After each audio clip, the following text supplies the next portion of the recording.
안녕하십니까. 고고TV 여명입니다. 2월 24일 자정이 다가가는데요. 오늘 하루도 행복하고 건강하게 보내셨는지 모르겠습니다.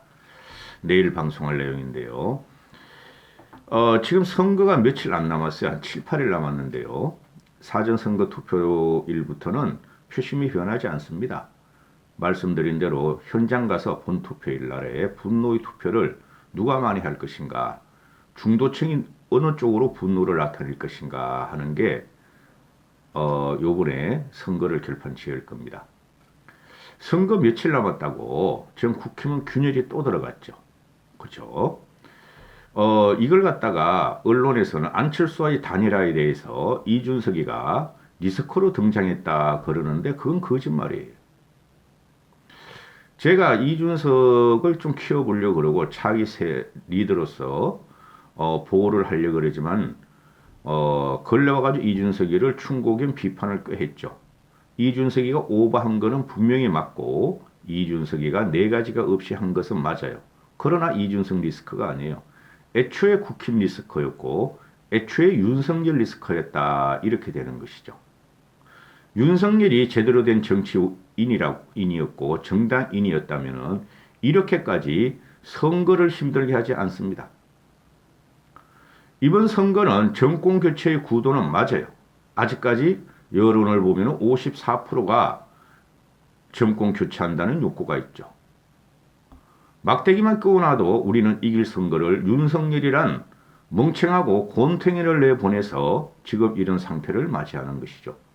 윤석열의 무능과 오만과 자만에 요번에는 교만하기까지 한 언사와 언행과 행실이 나타나는 거죠. 윤석열은 반성이라고는 없어요. 제가 며칠 전에 방송하는 김건희의 주가 조작 의혹 사건은 윤석열한테 타격을 가할 것입니다. 그 문제하고 그 다음에 10만 소상공인 자영업자 연대가 이재명 지지를 선언했다. 이것은 언론에서 크게 보도하지 않는데 이것도 윤석열에 불리합니다. 자영업자들이 이렇게 10만 정도가 그 국회의사당에서 공개적으로 이재명을 지지하는 것을 보면 전 섬찟했어요. 왜 윤석열은 이런 식으로 지지세를 못 끌어내는가? 끌어낸 적이 있나요? 그 기억이 안 나요. 일단은 선거가 며칠 남지 않았는데 국힘 내부가 균열에 들어갔다. 발단이 안철수하고의 단일화 문제죠. 그죠? 지금 언론들은 또는 보수지들은 무조건 단일화해라. 윤석열은 안철수한테 찾아가서 집까지 찾아가더라도 무조건 요번 주말까지 단일화를 성사시켜라. 이렇게 지금 모든 보도와 압력성 기사를 쏟아내죠. 안철수는 단일화 안 할 것 같습니다. 하면은 좋습니다. 안철수와 윤석열이가 공동 정부를 갖고 가고 거국 내각을 갖고 가면은 고고TV도 완벽하게 윤석열을 지지를 들어갑니다. 그러나 윤석열은 그렇게 안철수하고 협약을 맺더라도 깰 인물입니다. 안철수가 모를 리 없죠. 그걸 보고 이준석은 자기가 정치 중심에 서고 지방선거와 총선을 주도할 요량으로 안철수 주저앉히기를 해서 조롱과 멸시를 퍼부어댔죠. 이준석은 자강론이었다 하는 것이죠. 그죠? 어제까지 이태규와 이준석의 폭로전을 보면은 이준석은 안철수한테 줄 건 하나도 없고 그냥 항복하고 사퇴하고 들어오면은 예우를 하겠다 하는 것뿐이 없었죠. 전체적인 걸 보면은. 그죠? 그건 이준석이가 아직 정치적인 역량이나 정치적인 경험이 부족해서 그렇습니다. 정치라는 것은 우리가 장사하는 것 이상으로 네고시에이션이 필요합니다. 협상이 필요하다는 거죠. 가장 협상의 예술이 정치라는 겁니다. 큰 거를 내놓고 누가 조금 손해를 보느냐 하는 문제인데 이준석은 그걸 간과했다는 것이죠. 그러니까 이준석에 대해서 지금 안철수하고 단일화를 갖다가 멸시하고 조롱하고 무시했기 때문에 다시 이준석 리스크가 벌어져서 국힘 내부나 더 쓰레기 자유우파 놈들이나 또는 대개운들이 이준석을 공격하기 시작하는데 근본적인 원인은 윤석열한테 있다는 것이죠. 윤석열이라는 능력이 충출하고 국민의 지지를 압도적으로 받았다면은 정권교체 욕구에 의해서 압도적인 지지를 받았다면은 이준석이가 이렇게 설칠 리가 없죠. 실제적으로 이때까지 선거판을 주도한 것은 이준석입니다. 제가 항상 말씀드렸듯이 대선 전후에 이준석이 있다. 이때까지 윤석열 지지율을 끌어올린 것은 이준석이고 이대남들이다. 근데 또 이준석을 공격을 하기 시작했고 이준석은 불타고 나자 오늘 윤석열의 수원 유세를 참여 안 하고 광주를 태워버렸다. 권영세가 지금 선대 총괄 본부장이죠. 그냥 선대 본부장이죠. 그죠? 아무리 지금 선대위 체제지만은 당대표를 공개석상 선대위 최고회의에서 당대표한테 말이죠. 안철수에 대한 멸시와 조롱을 멈추고 자중하라. 그건 망언이에요. 응? 그건 국민한테 이준석을 버리고 공격하라는 명령이죠. 이런 당은 저는 본 적이 없어요. 만나서 이야기할 수가 있는데 이준석이가 말을 안 듣더라 이런 거는 가설이 설립되지만은 전 국민을 향해 공개적으로 또는 대개운을 하는 공개적으로 이준석은 주저앉히고 이준석을 공격하라 하고 권영세가 말한 것은 이거는 참사예요. 문제는 윤석열이 있었다. 이때까지 뭐 하고 요번 주말까지 단일화를 결판 짓는다. 27일부터 인쇄가 들어간다. 투표용지가. 안 한다니까? 하려면은 대통령직만 빼놓고 다 줘야 돼요. 그런데 지금 이재명과 문재인과 송영길은 민주당 애들은 거국 내각까지 내세우며 공동정부론까지 내세우며 4년 중임제 개헌까지 내세우며 다당제까지 내세우며 그렇죠. 책임 총리까지 내세우며 반윤연대가 들어가며 정치 교체를 갖다 프레임으로 걸어버렸죠. 그 정권 교체라는 건 어차피 구도가 잡혀 있었으니 우리가 정권 교체를 그렇게 주장하면서 히틀러 파시즘 공산주의자 타도를 할 필요가 없었어요. 응? 우리는 미래에 대한 정책을 큰 거를 툭툭 던지면 무조건 이길 선거였는데 윤석열과 윤석열 따가리들이 썩은 덩어리이기 때문에 그런 전략을 못 폈다는 게 지면은 그것이 원인이 된다고 제가 누누이 말씀드렸죠. 만약에 지면은 그 원인이 수십 가지가 나올 겁니다. 고고TV는 질 경우에 벌써 몇 가지가 확연히 그 질려는 변곡점이 몇 개 나타난 거를 그동안 쭉 방송을 했어요. 그럼에도 불구하고 고고TV는 윤석열이가 지기를 바라지 않습니다. 그러나 안철수하고 단일화를 해도 압도적인 국민의 지지를 받아서 정권 교체를 해야 돼요. 즉 유권자의 50% 이상 또 전체 국민의 50% 이상을 얻어야지만이 식물 대통령을 벗어납니다. 국민의 힘을 받아서 시티즌 파워, 피플 파워 파티가 아니라 그렇게 되는 것이죠. 여기서 어제부터 이준석을 주저앉히기로 하고 이준석이 그만 좀 하면 돼 이제. 그런데 공개적으로 권영세가 이준석을 저격하고 당대표가 선대위장 위에 있어요. 아무리 선대위 체제지만은 당의 얼굴인 당대표를 그렇게 공개적으로 주저앉히고 공격명령을 내리는 것은 있을 수가 없는 것이죠. 정신을 차리셔야 돼, 이 사람들도. 오늘 같은 경우에 윤석열이 수원 유세를 했죠. 그죠? 수원은 경기도의 도청이다. 즉, 이재명의 심장부다. 그러죠. 어제 오늘부터 발표되는 여론조사를 보면은 경기도가 강보합이거나 이재명의 강세로 다시 돌아서고 있죠. 윤석열 쪽에서 전략구사를 잘못해서 그래요.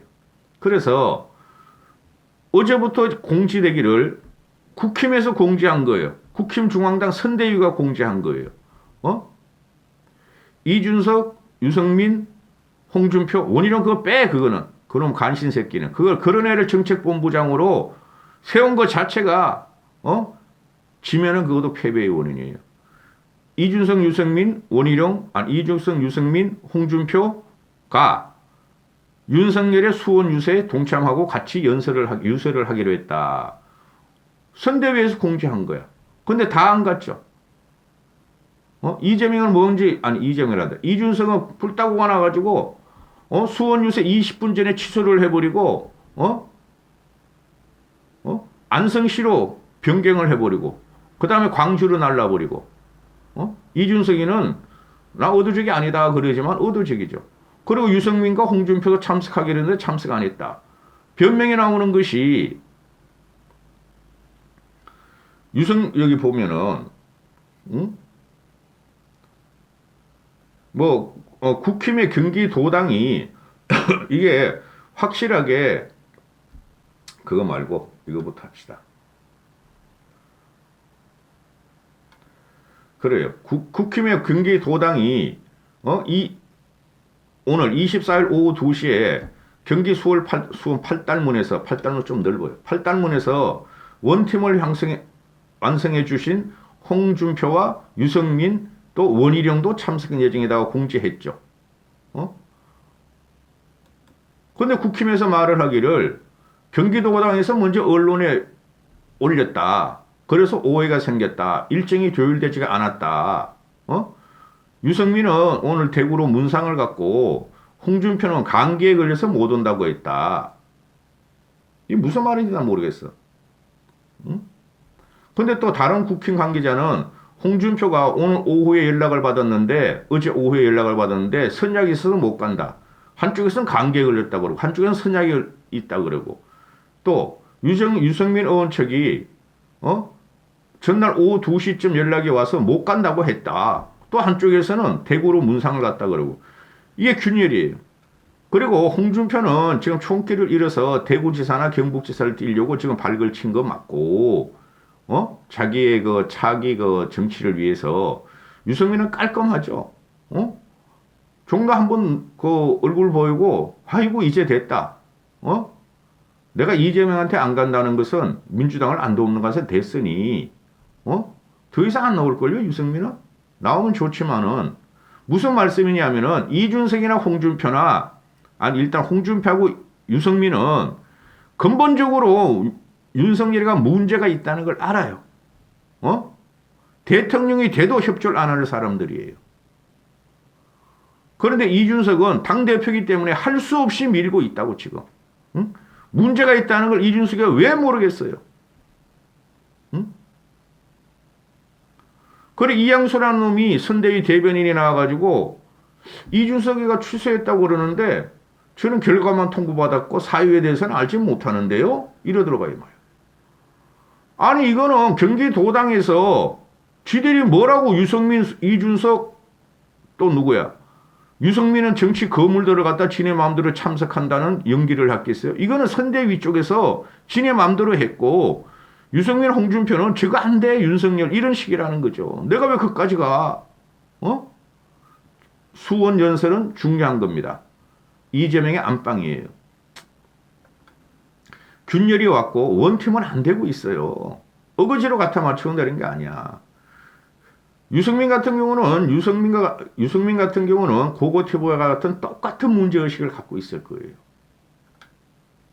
이 나경원이라는 애가 오늘 유세에 올랐다 그러잖아요. 근데 나경원이가 나오면은 표 떨어집니다. 나경원은 중도층이나 탈진보들 또는 여성층들한테 인기가 없어요. 장노년 여성층한테는 인기가 있지만 젊은 여성층한테는 나경원은 인기가 없어요. 나경원은 왜 이렇게 선거 때마다 나오는지 몰라. 요새 나경원의 활약이 눈부시죠? 시사평론에도 나오고 언론에도 자주 회자되고 있고 윤석열이가 대통령이 되면은 지방선거 어느 곳을 공천하거나 또는 장관 내각으로 등용하겠다는 소리죠. 나경원이 나오면은 표 떨어집니다. 제가 분명히 말씀드리지만 나경원의 민낯은 정치인 깜냥은 6.11 전당대회에서 이준석한테 대들면서 눈물을 하고 감정에 호소하는 거로 끝났어요. 나경원이 하는 말이 지금 뭡니까? 나는 김건희보다 김혜경이가 더 궁금하다. 김혜경이가 궁금하다. 아니 김혜경이 우리가 샅샅이 TV 조선과 조선일보를 중심으로 아주 이 잡듯이 벼룩 잡듯이 그냥 막 파헤치고 있잖아요. 국민들은 김혜경이 어떤 것인지를 다 알아요. 국민들은 김건희가 궁금한 거예요. 김건희가 왜 안 나와? 대통령 부인이 될 사람이 아직까지 한 번도 코빼기 안 보이고 말이야. 오만 추측과 오만 그 루머만 쌓여 있어. 김건희가 궁금한 거죠. 이런 식으로 실드치는 나경원이 때문에 윤석열이 지지가 중도층한테 못 얻는 거예요. 여성층한테도 못 얻고. 여성들은 자기가 성형을 해서 예뻐지는 걸 원하지만은 남이 성형을 해서 예쁘면은 싫어해요. 여성들의 그 시기 질투 때문에. 아니 나경원이 하는 말이 김혜경이가 영부인 검증하더니 사라져버렸다. 김혜경이는 다 검증되잖아요 지금. 근데 김건희가 검증이 안 되잖아요. 숨어가지고 주가 조작은 말이야. 안 했다 그러는데 주가 조작은 100%예요. 무속 논란도 아직 검증된 게 없고. 이 나경원이라는 걸 보면 나 이해하네. 과거엔 괜찮았는데 근본이 민낯이 정치적인 깜냥이 없었다는 것이고 그런 것들이 바로 다 쌓여가지고 보수가 괴멸했다는 거예요. 영부인 검증은 우리가 김혜경 다 하고 있잖아. 김건희를 못하고 있잖아. 그렇게 핀트를 맞춰야죠 우리가. 그래야 우리가 표를 많이 얻죠. 사라진 건 누구다? 김혜경이 아니라 김건희다. 황교안 이름도 자꾸 나와. 황교안 이름도. 이놈은 막 계속 신문 광고가 나와. 황교안 지지자들이 맞는가 봐. 부정선거를 방지하는 방법. 사전투표를 하지 말자 그러고. 이놈도 나와가지고 안철수하고 단일화는 필연적으로 할 것이다. 나경원도 그런 말 하죠. 한심한 것들. 한심한 것들. 벌써 20분 다 돼가. 그 10만 중소상공인 자영업자 연대가 오늘 국회의사당 신문 크게 났죠. 이재명 지지를 공식적으로 선언했어요. 정부가 밉다고 코로나 때문에 자영업자들을 몰락시킨 문재인 정부가 밉다고 미래를 포기할 순 없다. 대통령 선거는 미래를 위한 선거고 이 위기에 빠진 자영업자와 소상공인을 위해 능력과 경험이 있는 후보가 이재명 후보다. 소상공인 지원 못지않게 이재명은 소상공인 못지않게 중요한 것이 소상공인 지원 못지않게 중요한 것이 매출을 높이는 것인데 이재명은 보편 지원과 지역 상품권, 지역 화폐를 통해서 매출을 30% 이상 끌어오르는 성과를 보였다. 피해에 대한 직접 지원도 있었고 부채 해결도 있었고 매출을 높이는 것도 있었다. 공약을 말하는 거예요. 이재명의 자영업자 지원 3대 공약이 피해에 대한 직접 지원을 하겠다. 대통령 되자마자 긴급재정권 발동하겠다잖아. 부채 해결을 시켜주겠다. 매출을 높여주겠다. 그래서 이재명 공약의 성과를 믿는다. 그리고 이재명이가 경기도지사 시절 골목 상권 보호와 활성화를 위한 공격적 정책을 펼쳤고 가맹점과 대리점, 플랫폼 이용 사용자, 임차 상인 등의 권리 보호를 위한 행정을 폈다. 지역 상품권 활성화로 골목 경제 선순환 구조도 구축했다. 제가 이재명 칭찬하는 거 아니에요. 그러면은 이재명의 그 거지 행정가고 처묵 행정가지만은 이런 걸 했었죠. 난 그 지역 상품권 오면 담배뿐이 산 적이 없어. 쓸 데가 없더라고. 그런데 윤석열이가 요번에 패착이 또 하나 뭐냐 하면은 요번에 추경 14조 통과됐죠. 플러스 3조가 17조 통과됐죠. 그거를 반대했다는 거야. 왜 반대를 하니 그거를 너는? 어차피 윤석열이나 국힘도 돈 퍼주겠다 그랬잖아. 대통령이 되면 50조 한꺼번에 주겠다는데 나눠주면은 어때? 나눠주는 게 더 좋지. 소상공인한테는. 그렇죠? 이재명이나 민주당이 17조 주고 나머지 안 주겠다는 게 아니고 이건 국힘에서 반대를 해가지고 우리가 기습 처리를 해서 일단 17조를 주겠다. 300만 원씩 주고 나중에 대통령이 되자마자 더 주겠다. 50조가 아니라 긴급재정을 발동해가지고 소급해가지고 자영업자들의 손실을 보상해 주겠다. 그런 표를 누굴 찍겠어요? 자영업자들이. 자영업자들이 지금 아무래만 해도 600만 자영업자라 그러죠. 가족까지 하면은 46, 24, 2,400만 명이나 돼. 왜 이런 걸 갖다가 윤석열이는 몰라서 그래요. 이준석도 몰라요. 이런 걸 잘, 솔직히 말해서. 이런 걸 알 수 있는 사람은 김종인 씨뿐이 없었어. 국힘의 윤핵관이나 윤파리들이나 윤석열이나 이준석은 그냥 이재명 공격, 이재명 네거티브, 그러면 이기는 줄 아는데, 천만의 말씀.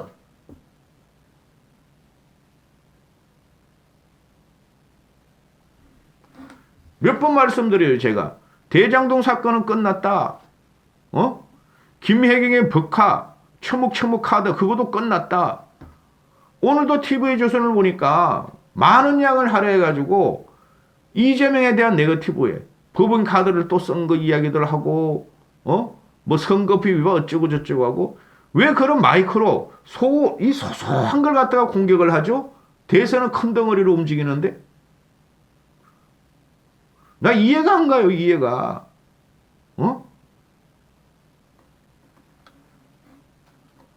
결론은 모든 게 윤석열 때문이에요. 응? 모든 게 윤석열 때문이에요. 이게 뭘 알아야 면장을 해먹지. 이게 25일 날 방송될 건데 오늘 그 TV 토론 보세요. 오늘 외교안보 쪽이죠. 허벌나게 당할까 윤석열이가 또. 허벌나게.